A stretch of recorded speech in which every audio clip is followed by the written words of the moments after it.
Hello guys! So welcome to our another vlog, but this time we'll be going sa Boracay Island.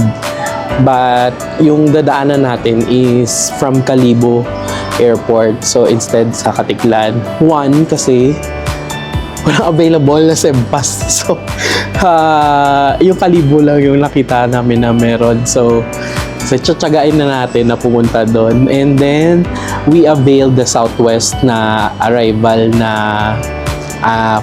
transfer from Kalibo Airport up until sa hotel namin sa Boracay. Pero today, ang hotel na kinuha namin, since sayang lang yung oras kasi parang gabi na. Yung flight namin today is 4:50 p.m. So dadating kami doon almost 6 p.m. So tapos mag-land pa kaming drive pa papuntang Katiklan. So approximately iniisip ko nga mga 9 p.m. na kami makakarating sa hotel. So yun, titingnan na natin since sayang kasi pag yung 'di ba yung day 1 ng hotel nyo. So mas okay na pili na lang muna ng hotel for the meantime. Pero bukas lilipat din kami sa mas magandang hotel. Kaya abangan nyo yung sistayan namin na hotel.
Okay, CR check. So, meron siya fitting. Tapos may yung shower. Tapos na tayong mirror. Tapos meron din siyang bathtub. Tapos towel.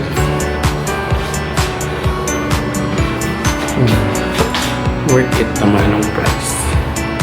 Hello guys, so naka-check-in na tayo dito sa Mandarin Bay and Resort Spa sa Station 2 dito sa Boracay. So medyo nakaluwag-luwag tayo sa buhay.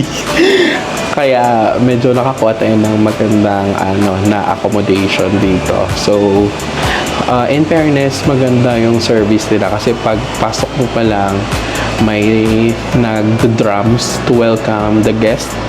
And then pag pasok may yung cold towel, pwede mong iipunan sa mukha mo or sa katawan mo kung naiinitan ka. Tapos may welcome drinks na calamansi juice. Tapos usually yung check-in nila is by 3 p.m. pa. Though pumunta kami mga 12 p.m. kami dumating. So pero at least ngayon is mga 2 p.m. nakapasok na kami. Pero muna kami, nag-ikot sa Boracay, nagkape lang, tapos ayun, the next na lang kami na available na yung room. So naka-check-in kami. So kung nakita nyo siguro sa video kanina, so yun yung itsura ng room.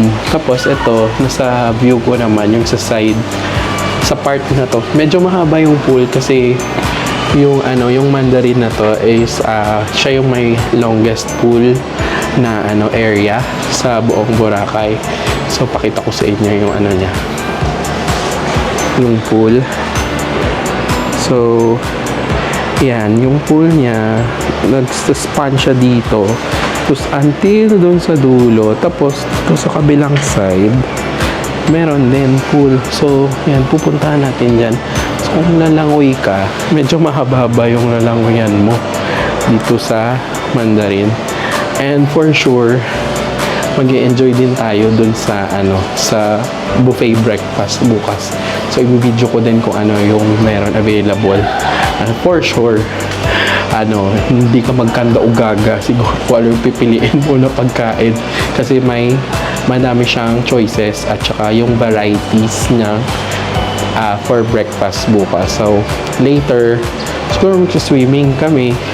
So, by the way, kasama ko yung dalawa kong kapatid na babae during this Boracay trip. So, expect more video siguro mamaya pag nakapahinga na kami, tapos freshen up at saka makagala din. So, balak namin mag-swimming kasi syempre lahat tayo dagat na dagat for sure na during this time. So, see you later.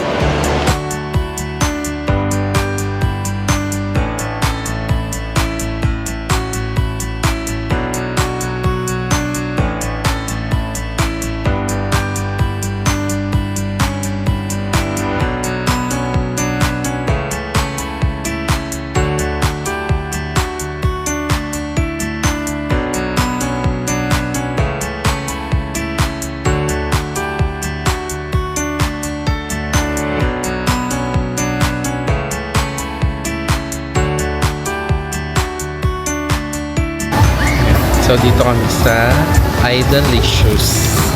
Aida-licious. Parang ano siya? Owned ng Aida's Chicken. Bacolod. So, yung in-order namin.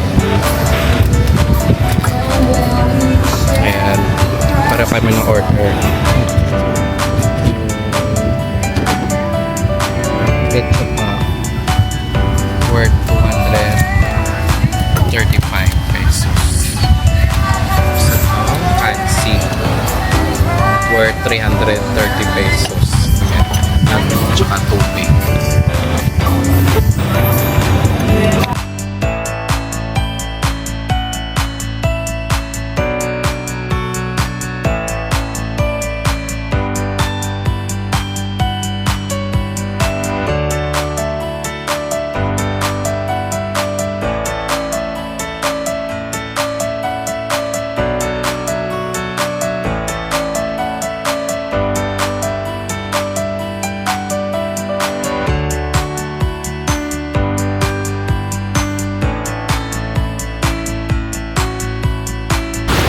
Ay, sunset watching. So, may lumot pa rin as of March 22, 2025. Tapos ang daming tao. Pero pag tanghali, wala masyado.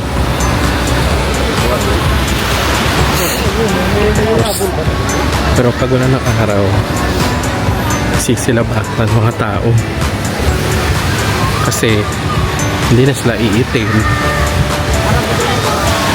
Ayan. So ito yung parang assembly area, or usually dito nag-dock yung mga paparaw tsaka island hopping pag nagkuha kayo ng tour. So dito kayo sasakay sa station 1. Harap lang siya ng Royal Park Hotel. Hindi lang ma-justify sa video.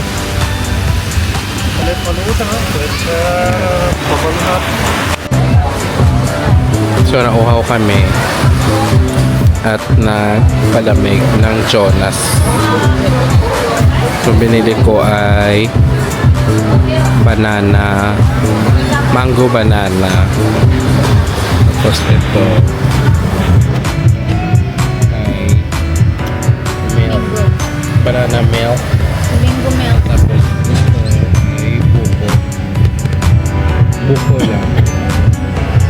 Jonas ay dito na siya sa ano, sa may Diamond Hotel sa highway banda. Wala na dun sila sa ano, yung sa luwang pwesto, yung sa may grotto. Sarado na pala yun. So ito na yung bago na location. Well, dito naman sila dati. Tapos dito na sila nakapwesto. So pupunta pa kasi ako kanina doon. Wala na pala. Akala ko kasi meron to. Akala ko bagong branch to. So hindi na pala. Ito na yung bago na. Ayan o, sa harap nito beach. Dito kami sa D-Mall. Ito yung Andox. Tapos katabi ng Andox yung Mang Inasal. So kung gusto nyo matipid o kayo kumain, D-Mall Plaza. So madaming variety na kainan dito. So kung budget friendly, gusto nyo mag-Andox kayo. Tapos yun, gumagana na yung Ferris wheel. Ay, kumain na kami kanina. So pupunta na kami ng grocery. Bibili kami ng chichirya. Then, so ito yung Habit Tavern. So mga Habit, yung maliliit na tao yung nagsiserve sa inyo. Yan. So ito, katapat niya yung Hama Japanese cuisine. So yung, kung gusto nyo ng Japanese food, dito kayo. Katabi niya is yung The Tides. So dito sa loob ng D-Mall, may mga ano din, parang shopping, mga damit, souvenirs. Ayan. Wala tayo kasi skip siya. So ito na. Kaya kung gusto nyo na maglaro basketball, so mga tapos crepes.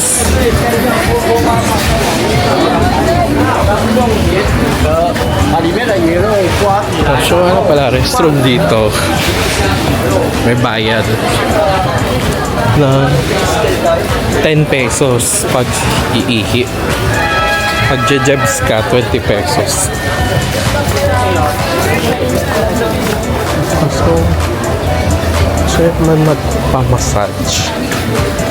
Ayan, meron silang spa dito. Ito, hot stone massage, body scrub.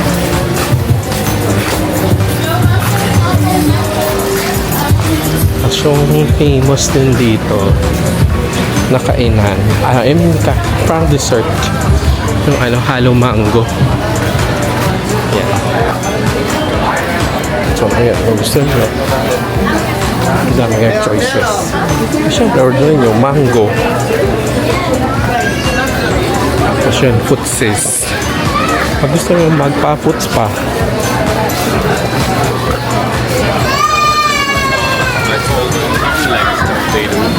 doon tayo.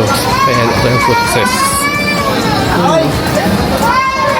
Or dito tayo pupunta sa Budget Mart.